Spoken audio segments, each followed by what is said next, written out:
வளமுடன். இன்றைக்கி ஒரு சின்ன மெசேஜ் நீங்கள் பிடிச்சிருந்தால் எடுத்துக்கோங்க. நம்ம எதை பற்றி பேச போகிறோம்னாக்கா இந்த விதி மதி இதை பற்றி தான் பேச போகிறோம்.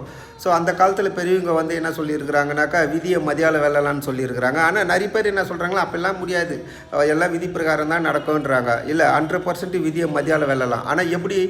நீங்கள் உடலை சுத்தமாக வச்சுக்கூடாது, உள்ளத்தை சுத்தமாக வச்சுட்டு முதல்ல உங்களை நீங்கள் நம்பணும்.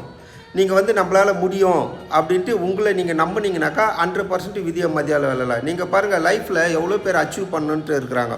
அவங்களாம் பாருங்கள் எதை பற்றியும் கவலைப்பட மாட்டாங்க. அவங்களுக்கு எல்லாமே நல்ல நேரம் தான். அவங்க என்ன நினைக்கிறாங்களோ அவங்களோட கோலில் அவங்க கரெக்டாக இருப்பாங்க. 100% அதை சக்ஸஸ் பண்ணுவாங்க. ஸோ நம்ம என்ன சொல்கிறோன்னாக்கா விதியை மதியால் வெல்லலாம். ஆனால் எப்படி? நீங்கள் வந்து ஆனால் எல்லாரையும் அது சாத்தியம் கிடையாது. ஆனால் முதல்ல உங்கள் உள்ளத்தை நீங்கள் சுத்தமாக வச்சுக்கணும்.